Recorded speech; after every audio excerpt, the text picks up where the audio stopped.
I'm mad. I'm a little mad at this narrative that farming is a thing in decline, a thing you move past, a thing that's of declining importance. We don't need farmers anymore. Ugh. Like, to hell with that.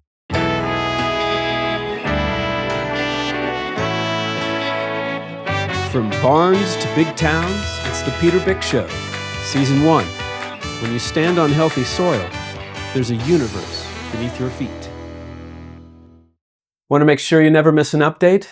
Be sure to subscribe and hit the bell so you can be the first to know when a new episode arrives. Our guest this week is James Rebanks, farmer of cattle and sheep, author of best-selling books, husband to Helen, and co-parent to their 4 kids. James has an infectious passion for making his soil the richest and healthiest it can be, which, surprisingly, has roiled some government folks in the Lake District of England and in a few newsrooms in London as well. So be it. He's on the right track, and I'm a big fan. James Rebanks, thank you for being here on the Peter Bick Show. Thank you for having me on. It's a pleasure to meet you after following the things that you've been doing for a lot of years. Yeah. Have you been following the things we've been doing for a lot of years? It feels like it. I'm always surprised when people say that. I feel like I think I only know about people like Will Harris and stuff from watching clips of yours on YouTube or previous films or whatever. Oh, that's cool. Yeah. Have you met Will in person? I haven't met Will Harris. I haven't met a lot of the sort of American guys that have had a lot of influence on us. Right. I've met Joel Salatin. I've met Greg Judy. Yep. But most of the others, people like Alan Williams, who I'd like to meet, I haven't had the chance to meet them yet. Alan's one of my heroes. Yeah. I mean, what needs to happen on this planet with land and agriculture, Alan's right at the front. Yeah. And he made some films, I think it was the Wallace Centre. He made like some sort of instructional films. Yes, he did. And those, at a time when I was needing technical information about how to do this, what it would look like, those were really, really helpful to me. So where are we right now? Where are we physically right now? So we're in the English Lake District, which is just south of the Scottish border, right at the far north of England. Sort of 3 hours drive or train north of London. Although we don't really acknowledge London as having any significance in the north. And yeah, we're in this place that English people and English literature and English art loves very much, the English Lake District. Yeah. Which is a tiny little bit of northwest England. There's these sort of 13 beautiful valleys that have an outsized significance to the English about conservation, about landscape beauty. Yeah.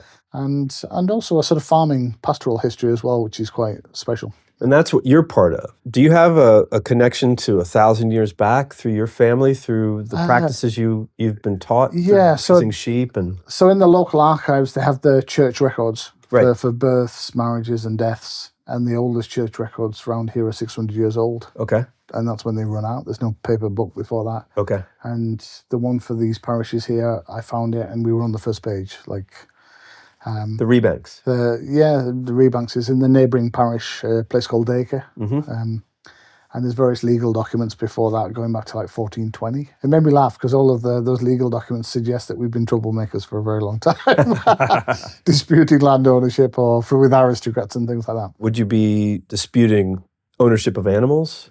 Or was that clear? Did people mark their animals well?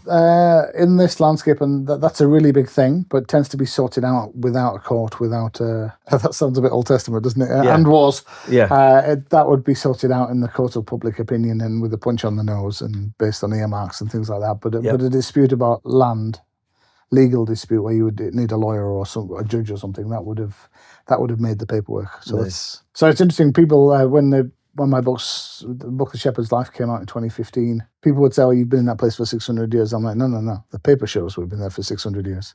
We may well have been there 1,000 years, 4,000 years before that. Right. I may well be descended in one form or another from the first people that came here after the last ice age. And you were saying there's a lot of names for things in this valley that are from Norway? Yeah, so our Cumbrian, I'm doing my podcast polite English accent right now, but if I switched into our dialect, you can throw some of that down. That would be much more Norsey. Uh-huh. So we would call a gate a yat. We would say to jump over something was to laup, to play was to lake. We'd call a lane a lonin. We wouldn't say we're going home, we'd say I'm going yam. And that's because some of these valleys were, even though people have lived here for many thousands of years, 1,000 years ago, the last remaining unsettled valleys were settled by the Vikings that came in. So it is Viking. It is Viking, and I suspect there's a strong genetic element to me, and it's definitely a linguistic element to the people in these landscapes. Yep. And when there was a myth here that our sheep were of Viking origin. Right, yeah. And somebody did the DNA testing on them about 10 years ago, and the closest relatives to our sheep are in Iceland, Denmark, Norway, and Sweden. So in other words, kind of true. Some very strong sheep genetics came with the Vikings. So we're used to the raping and pillaging Vikings, but the more you learn about them, they were actually a trading and a farming people primarily. Except for the weekends. I think except for when they came across monasteries where you could steal things. And who writes the history? The Christian monks. So they get a pretty bad rap in history, Vikings. I gotcha. But mostly they're poor farmers living on the coast of Norway or Sweden, and then they periodically, groups of sons and daughters set out and go, do you know what? Northern England looks quite appetizing. Pretty nice. We'll have a go at that. Your land, the way the land's been managed, you have a whole legacy of family, societal choices that go back generations. Yeah. And now you're looking at your land differently. Or are you looking at your land differently? I tell myself that a lot of what we've done, because we have had a sort of journey into regenerative grazing, or amp grazing, to use the term that you use in the film. Yeah. We've definitely changed a lot in the last 10 years. Maybe I'm just telling myself this, but about half of that, I think, harks back to things that were actually common here in my great-grandfather's day. Mm-hmm. Do you know that, or just hope that, or just... I think there's enough truth in there. Okay. So the things like my grandfather said you shouldn't have sheep or cattle in the same field to hear the church bells twice. A week's long enough. A week? Yeah. So church bells meaning Sunday. So, yeah. Oh, okay. Those sheep shouldn't hear the church bells in the same field twice. It's basically they should be moving, they should be rotating. Now, was that a perfect amp grazing long pasture? Probably not. It's probably a much shorter rotation, but they knew the value of rotational grazing. They knew the value of small fields. Mm-hmm. They knew because they were good stock people that if you want to really keep cattle and sheep thriving, you better keep them moving in those pastures. Mm-hmm. One of the first things my grandfather would teach me as a kid was, don't let cattle go. So he would have said stale in the field. Okay. There's something about them. Their coats aren't as good. They're not as full. They don't look as happy. Yep. You're watching your cattle all the time. And he would have moved them quite regularly on quite short pastures. Right. But the principle of moving to keep things thriving is not a new one. It's a very old one. So there's a bunch of it would be recognizable to my ancestors. And then a bunch of the things we've actually rejected, which we think of as conventional farming, are really not very old, are they? They're post-Second World War things. Right. So I've had to retrain my brain a little bit on those things. So some of my neighbours would sort of pretend those things had been there forever, synthetic fertiliser, right? All the machinery, driving tractors all the time, that kind of stuff. And I tell myself and them after a couple of beers, that's not what we did for most of history, is it? That's a post-Second World War thing. Yeah. So should I be too sad about ditching those things? I would say no. From what I've read from you and having a farm tour with you earlier today, you're only ditching things that aren't working. You're not ditching things to ditch things. No, I'm super pragmatic, and I like that in some of the people that I've learned from, people like Greg Judy. Yeah, I'm first and foremost, although I'm a writer and I take that really seriously as well, I'm first and foremost a farmer. My family have always been proud to try and be good farmers, good stock people, good cattle breeders, good sheep breeders. I want to do what works. And nothing has radicalized me as a farmer more than seeing the death of family farms in our landscapes in the conventional model. Yep. I want family farms to survive. I want there to be landscapes full of small family farms. Right, like more farmers, not less. I want to see more farmers, not less. So my radicalism is I believe in small farms. I believe in farming communities. Yeah. I believe in doing things how we did, many of the things how we did them historically, or an improved version of those. Yep. And modern farming does not deliver that. Modern farm destroys farming communities, destroys farm numbers, sends us broke. So I'm frankly not buying the argument that some conventional farmers would make, which is that it can't be different and shouldn't be different. Right. I'm actually going, hang on a minute, you're going broke. Don't tell me I should go broke too to fit in with the club. But no. Right.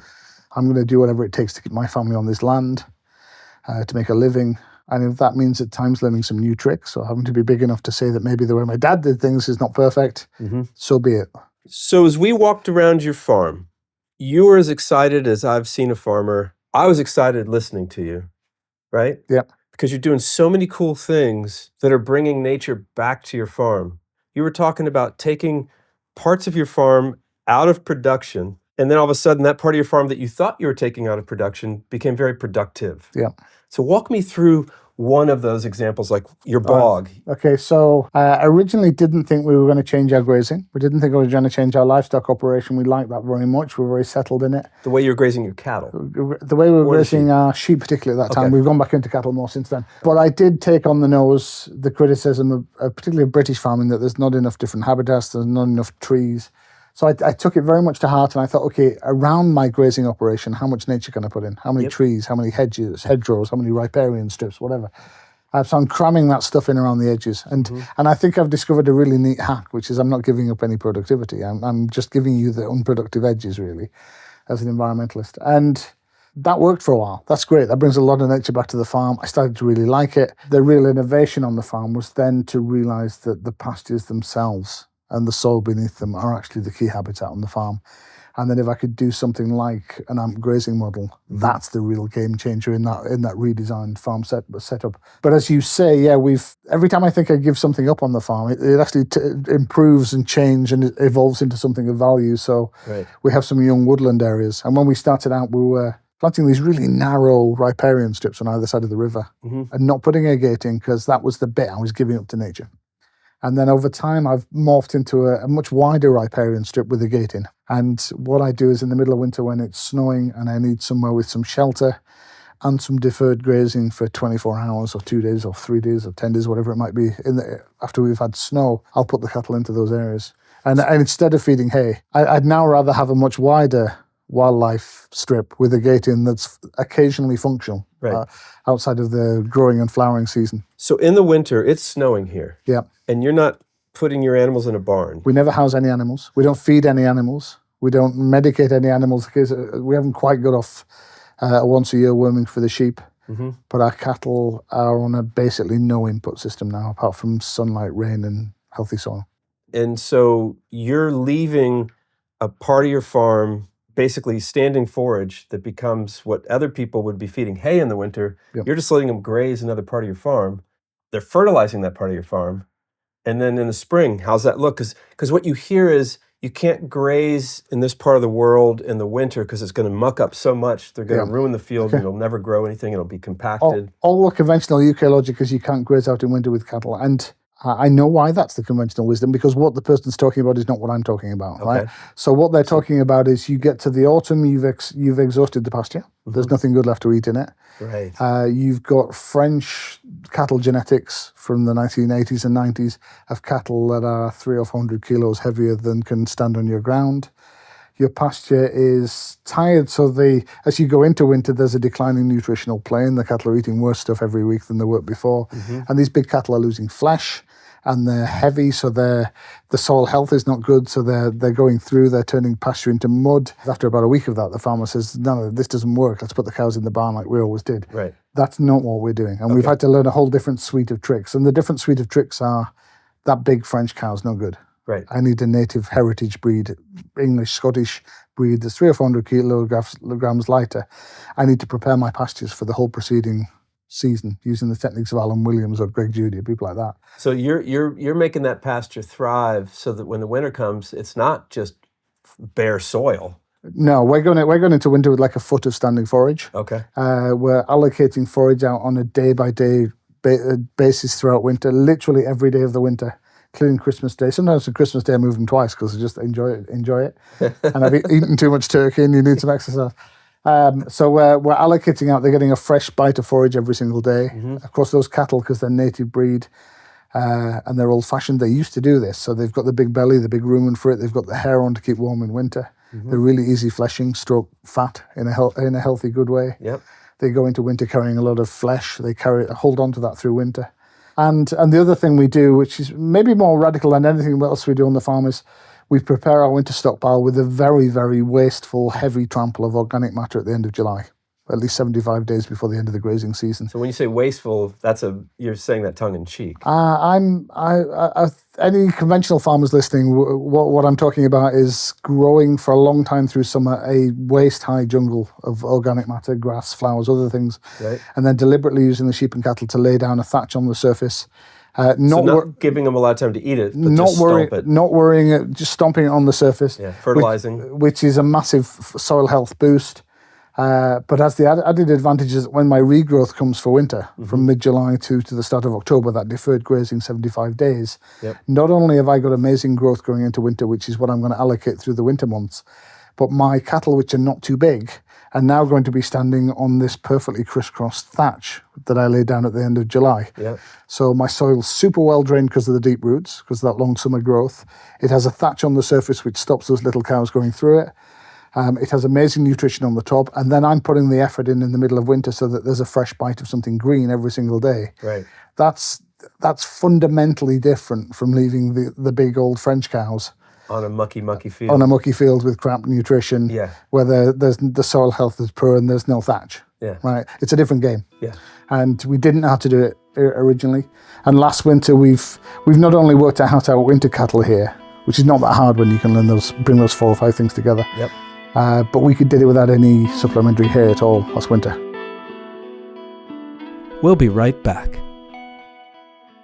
Please check out our new docuseries, Roots So Deep You Can See the Devil Down There, which explores how adaptive multi-paddock grazing is turning cows into climate heroes. It's available now for streaming at rootsodeep.org. Welcome back to the show. So if you're not feeding your animals supplementary hay, you're having to buy that hay if you do feed them hay. Yeah. So you're saving money.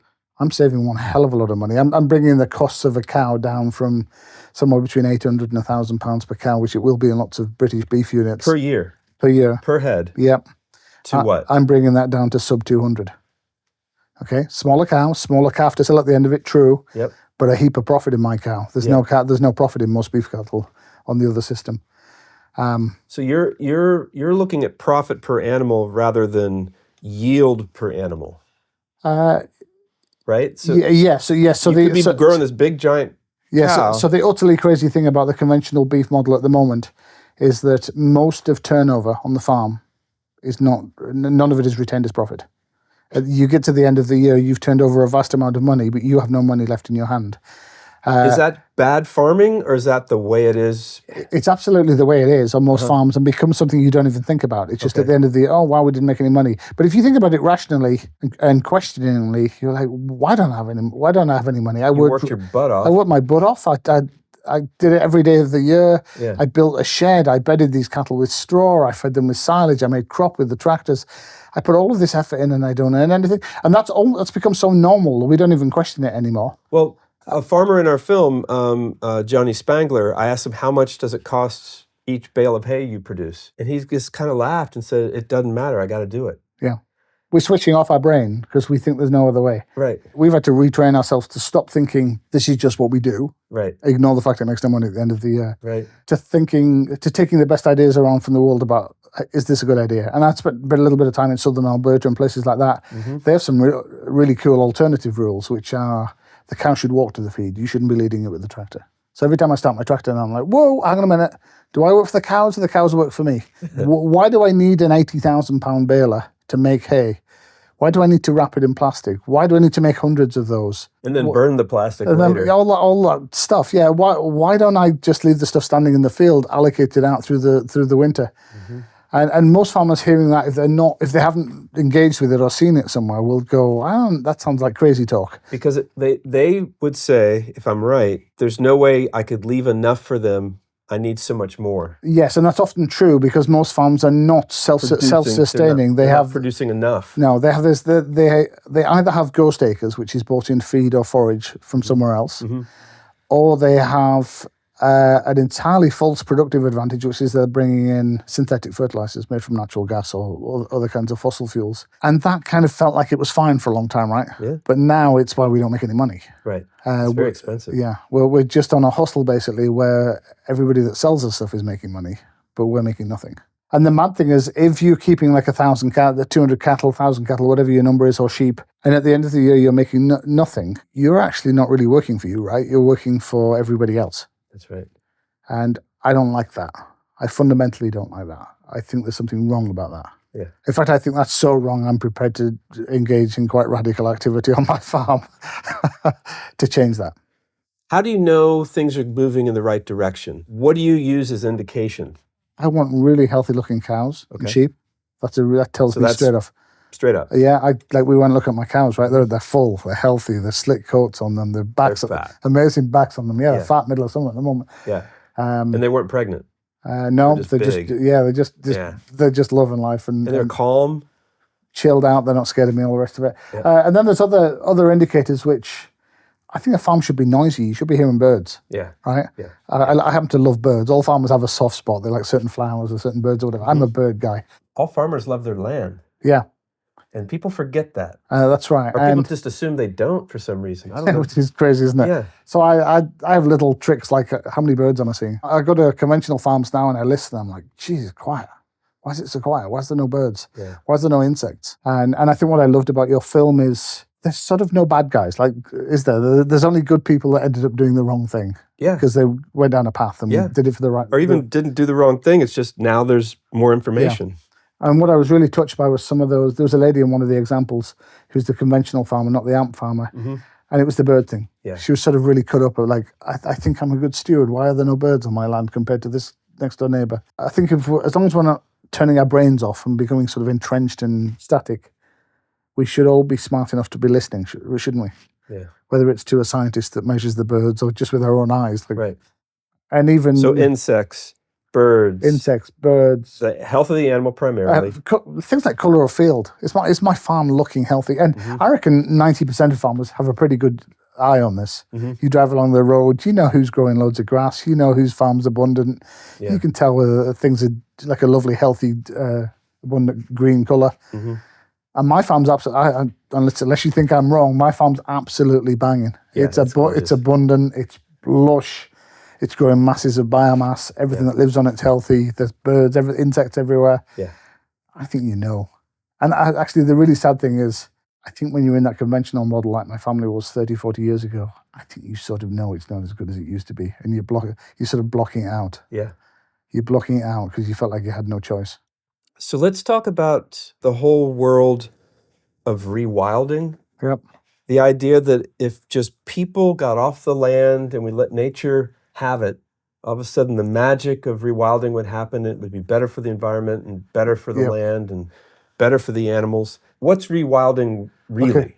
Okay, so... Is that rewilding? I'll tell you what I think. It's a really highly contentious topic in these valleys. If you can clear, let's say, the whole top half of England, okay, or all of Scotland, the vast majority of it, if you can re-release all of the species that used to be there, and all of the carnivores that used to move them around and hunt them, and you have absolutely minimal human activity in those zones, does nature know how to do everything? Yes. Seems to be pretty obvious. Yes, she does. Mm-hmm. What are the chances we'd get to anything like that? Zero, I would argue. So what is really possible? So I think some of the rewilders would argue maybe a few miles square. We could have a sort of area of the Lake District maybe, which was a rewilding thing.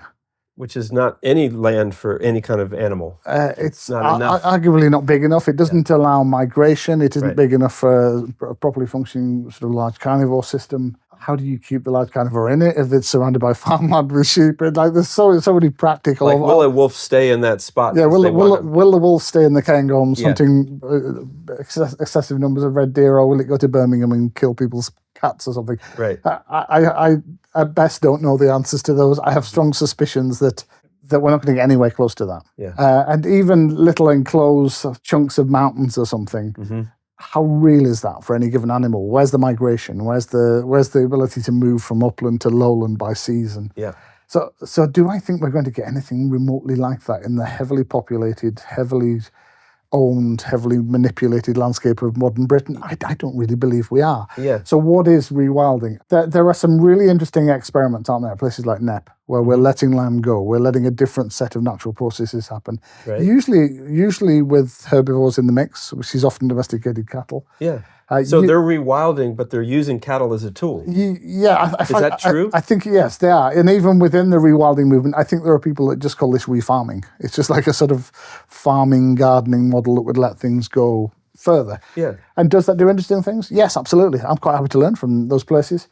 I think the more interesting question, so if you take that equation out, we can have a super wild thing where it all functions. Somewhere down the list, you get to sort of more sensible questions like, how would we get all the nature, the habitats and the processes into the real landscape we've got, the one that the humans created? Yep. And I'm not defensive about that. I'm actually really progressive about that. Yep. My answer would be, you want thorny scrub? I'll find a way to do that in the least productive bits of my farm. Yep. You want trees? I'll plant 36,000 trees on my 200 acres, which we've already done. Yep. I'll do it on the edges. I'll do it in hedgerows. I'll do it in the least productive bits. It's great for the land. Yeah. You want restored native grassland? I'll not only create it, but I'll manage it like those wild cattle would have done in the past, or in a sort of Northwest European model. So, but you're doing it in a way that's actually profitable. I have to live in this, right? I don't magically have a cease to exist. But you want nature here. I hear you. Yeah. So I think when we start taking away these utterly improbable, but quite cool sounding, maybe if you're in London and you think, why not? Let's have a wilderness. Yeah. When you take away the sort of utterly improbable things, you get somewhere down the list to what's actually possible. What's the best possible thing? Yeah. And I think the best possible thing is a transformation of grazing, more towards amp grazing, super species rich, really nature mimicking grazing. That ain't enough. Frankly, in a British setting, we're short of lots of other wilder, more successional habitats. So how can we do farm or landscape design to get the woodland in, to get the scrub in, to get the wetlands in? Can we cope with some reintroductions of things like beavers? A lot of farmers listening to this, British farmers, might say, no, I think I'm over that. I think I can cope with it. I went to see beavers in Poland last year. I was slightly impressed, I have to say, by how sensible they are at holding to all the crappy, wet, unsurprisingly, to the crappy, wet, lowest parts of a farm.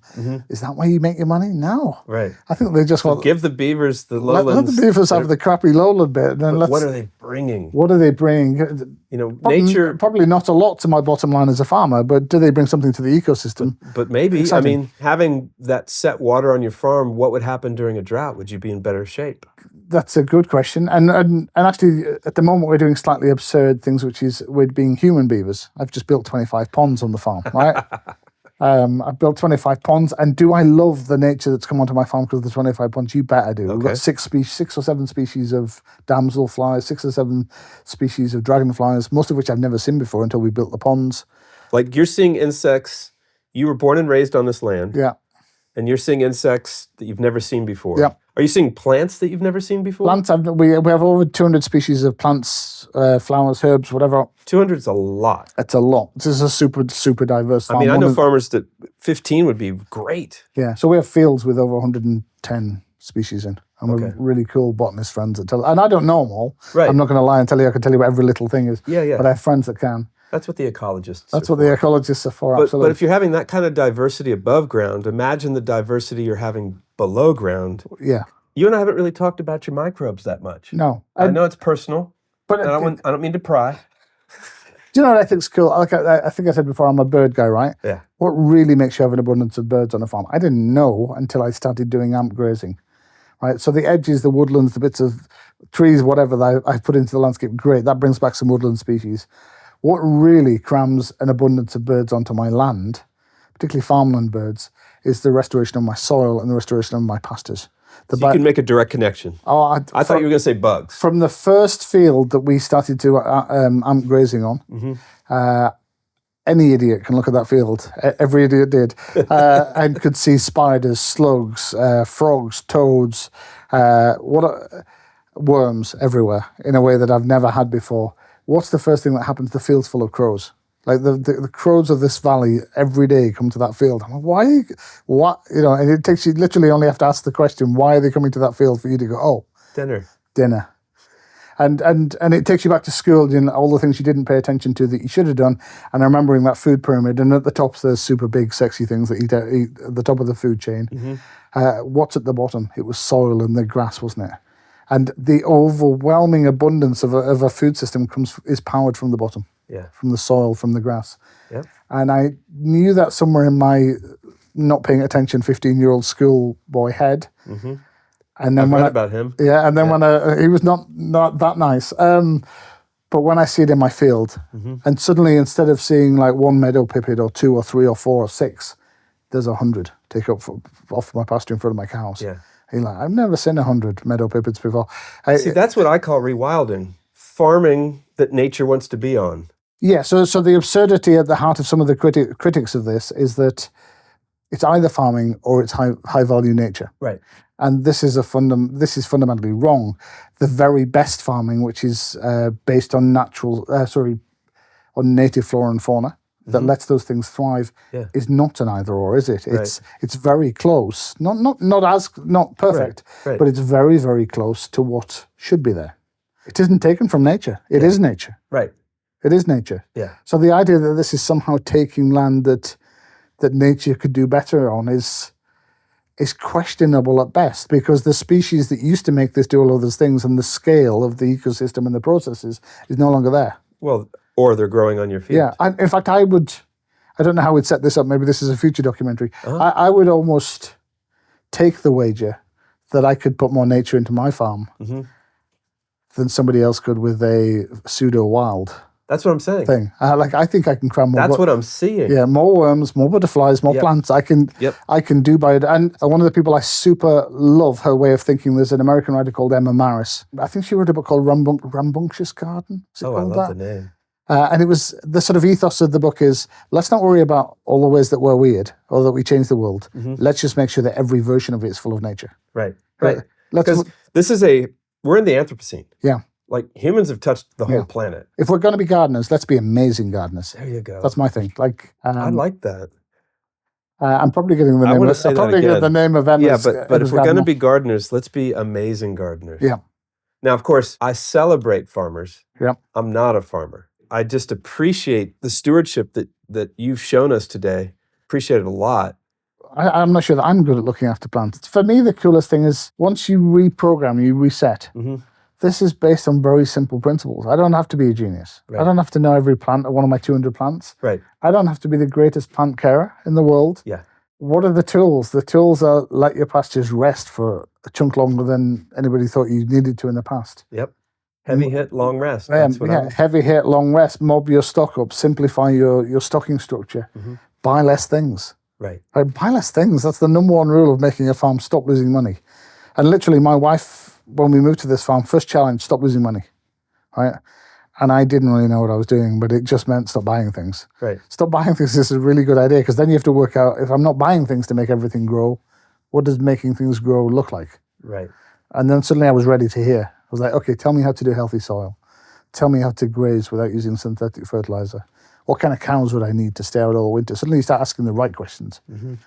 How do I make this work on my farm? How do I make this work? That's Alan Williams' criteria when he's teaching. Yeah. You can't say this won't work on my farm. Yeah. You can ask, how do I make this work on my farm? And I know a gazillion farmers who all tell me, actually they'll pay me a compliment and say, I like what you do. I really like it. Yeah. You can't do it on my farm. Right. And the absurdity is our farm starts at 1,000 feet up, right? It has one of the highest rainfalls in England in these valleys. It's a terrible place to grow grass for anything other than the short growing season. It's on a 45-degree slope. It very easily poaches with cattle in winter if you don't know what you're doing. This is the worst place in England to do grazing. Is it? Yeah, and yet people from way better farms than mine are telling me to my face without any irony whatsoever, you can't do that on my farm. Yeah. I have a different kind of soil, I have a different kind of rain, I have a different kind of... I know full well that 9 times out of 10 they're wrong. Don't go away, we'll be right back. Enjoying the conversation? Well, you'll love our new 4-part docuseries, Roots So Deep, You Can See the Devil Down There, which is all about inventive farmers and maverick scientists building a path to soil health and farmer wealth with hooves, heart, and soil. It took us 10 years to make, and you can binge the whole story in an evening. It's streaming now at rootsodeep.org. Use the code JAMES, JAMES, for 10% off. Welcome back. So right now, the R&D of what can happen, it's sort of in hand. Alan Williams, Gabe Brown, Greg Judy, Joe Salatin, James Rebanks and his family. You're seeing it. You're seeing how to make it work in your context. Yeah, well, I'd be really honest. I wouldn't include my name in that list of people. You wouldn't? I wouldn't include my name. I don't think I'm an originator or an innovator on any of the techniques that we've done. Okay. I think I would say at the progressive end of the second wave. Okay. The normal farmers who go, okay, who's this Greg Judy guy? What does Alan Williams know? Right. I'm with you. I see what you're saying. Let's have a little try at that. And then, oh damn, they're right. Right. They're really right. Yeah. And I'm going to pick the best things from all of those names you said and a heap of other people. People like Caroline Grindrod have been an advisor here, amazing woman. Okay, but now it's there, right? It's there. The idea that we don't know what to do to put carbon in soil or to make soils healthy or to make our farms profitable, no, it's done. It's done. We're in front of that now. We're in front of that. It can be done. So sharing that with farmers, not to tell people what to do, not to be bossy or right, any of those things, but to share it, to share this knowledge so that other farmers can benefit from all of those mistakes made to learn this stuff. That's right, and we're pushing an open door because we're not telling people in some kind of amazing, perfect system that works for them, don't do it anymore. That would be a hard sell. Yep. We're telling people in a screwed up system that's screwing them up, screwing their land up, and they're not making any money in. Maybe you want to tweak in this direction. Yeah, try it. Yeah, and if you tweak, it's going to be more than tweaking. You're going to buy into it full time. And what I've found is for folks who do want to change, getting them the knowledge, giving them an open channel of good information is really important. Yeah, well, the thing, we as a family watched your film, and there were many things about it we loved. I really, really loved the conventional farmers hearing in some detail an analysis of what's not working on the land. Mm-hmm. And I whooped and hollered at how enlightened most of them were to go, okay, awkward. And see it on their faces as well, like, what is this new thing I have to, like, you can't be better until you know better, can you? There's nothing wrong with being what you are. But once somebody tells you how to be better or what you're not doing well, I think most people are smart enough and good enough to step up. And then I agree. And in your film, they do quite quickly. And it's an a wonderful, progressive, artificial situation to have two neighbours learn so much about each other's systems. Yeah. Yeah, we kind of stirred it up that it wasn't stirring up. Yeah. Like they weren't mixing on that subject. No. They're friends otherwise. Yeah. Yeah. And it makes me think about, because like all the farmers in your film, I don't want to be lecturing my next door neighbours. Right. Some of them are brilliant at what they're doing for various different conventional farming things. And whether they're brilliant or not, they're my friends and they're my dad's friends. And I sure as hell don't want to be going around as the smart ass who thinks he knows better than they do. Right.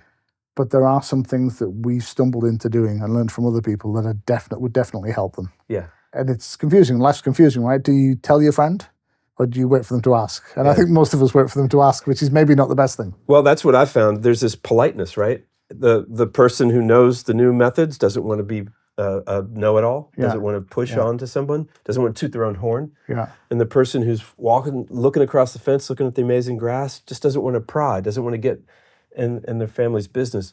The really interesting difference between what's happening here and what happened in our film is all the adaptive farmers in our film are first-generation farmers. Yeah. And you're how many generations of farmers? You probably don't even have a number. No, like 20 or 30 or 50 or 100 or something. And so that's a really cool opportunity because you really are part of this community, right? Yeah, and I that makes me feel various things. Like I want to doff my cap to people like your Greg Judys and your Joel Salatins and others and Will Harris, all those people. I want to doff my cap and go, okay, you're the rebels, you're the outriders, you're to go first. And they didn't care what people thought. No, and you've experimented and you got a lot of things wrong and you bear the cost of that. And they got the arrows. You deserve the credit you get as innovators. And I grew up very proud of what we were as conventional, traditional Lake District farmers. Mm-hmm. I haven't entirely lost that. I still, part of me is very proud of my tribe. Yeah. But then the stuff I've learned, both about how bad the conventional system is, that post-Second World War system, and how good these changes can be for us and our families, that just makes me a little sad. I'm maybe not personally confident enough in my interrelationships with my neighbours to do it, but part of me wants to just have a beer with them and go, maybe this is the answer. Maybe it's this simple. Like go and have a beer with them and go, why don't you do this thing? I think you'd like it. Yeah. This might be the difference between your family being there in the future and not. And there's not a tiny little bit of me that wants to see their family fail. Right. I want them to succeed. Yeah. I don't think we're in competition. I don't want to eat up like a little bit more land, but I don't want to eat up all my neighbours' farms. Right. I live in a community, and I want the community to thrive. I want us all to, a rising tide lifts all boats. That's right. I want us all to be here, and all of our kids to be here, and for there to be a future.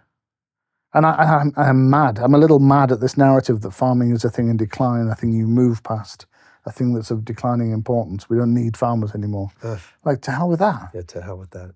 We need a lot of farmers, good farmers, and traditional ones like me, and innovative, new, brave ones from outside, and mavericks, and people from different backgrounds, and people from different communities and ethnic groups, and people in cities. Mm-hmm.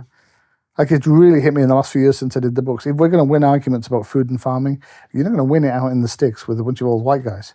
You have to win it in cities. Yeah, I think you know this too. Yeah. That means you have to have really strong stories and cultural narratives. It means you need a lot of people in cities to be growing things and producing their food. You need data. You need data, you need stories. And good tasting food. Yeah. I used to think urban farming was a sort of game, it wasn't real farming. And now I think if I lived in a city, and my kids might live in a city, what's a healthy community look like? Mm-hmm. It's a place full of greenery, right? It's a place where you do things with your neighbours. It's a place where you grow food together and eat food together. What's more civilized and decent in the world than in your community coming together, either as families or groups of families or as the whole community, to eat great food and break bread and great olive oil and tomatoes. And that's what great lives look like, isn't it? Yeah. And that is food and food production. And we've let an industrial world and a supermarket world and an economist-driven world tell us, leave it to the experts. Yeah. It's all fine. And it isn't all fine. It's not. And who are the experts? And what do they know? Yeah. There's a guy in England was advising... I thought you were the experts. The birds. Yeah. They're coming to the field. Coming to the good field, not the bad one. You're right. There's an economist in England who, advising the government we're about to get rid of, thank God, and he told them when they went into the trade deals, don't worry about farming. It's 1.8% of the economy. It's economically trivial. And some farming joker put on Twitter, you can't eat, what do they call those bonds? Junk bonds? Junk bonds. You can't eat junk bonds, kids. Farming does actually matter, whatever this jerk tells you. Yeah. And that's the mad world we've got into, where somebody's telling you don't need to think about food. Right. Even at a national level. We're an island. We're literally only 70 years ago, that we nearly starved because a bunch of submarines could cut us off. We live in a world where Putin is not going to feed you. Yeah. We're not part of the European Union anymore. They're not going to feed us in a crisis. You think the Chinese are going to worry about what the English eat in a crisis? No. So England needs to produce a lot of food, be very good at producing it. I say England, the United Kingdom. I can't think of few things that matter more to my country in the future than how we look after our land, how we look after our ecosystems, and how we produce our food. Yeah. That's not some trivial job for some junior government minister. That's part of the biggest game of all. What's more important? And yet, in every government that we have, the farming and environment minister is like a joke job that they give to some loyal dimwit. This is crazy. I'd be looking around the room going, who's the smartest person? Work out how to do this. Yeah.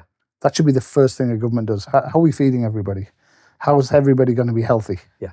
I could go for hours, couldn't I?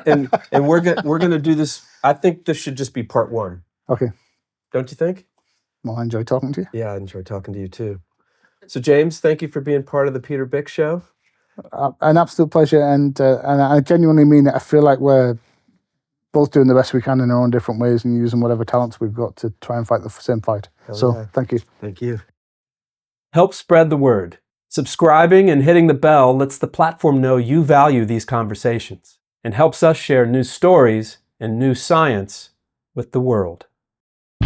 Thank you all for watching. I want to give a shout out to my sons and James' daughter for being the film crew for this conversation.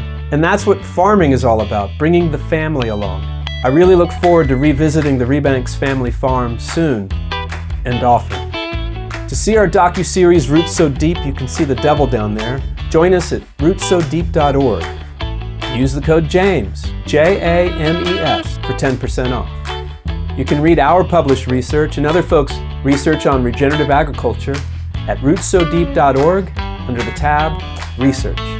If you would be so kind, please tell one other person about our show. To let us know your feedback, questions, and comments, please email me at peter at rootsodeep.org. And to follow us on social, our handle across the board is @CarbonCowboys. This is Peter Bick for The Peter Bick Show. Be well and be kind.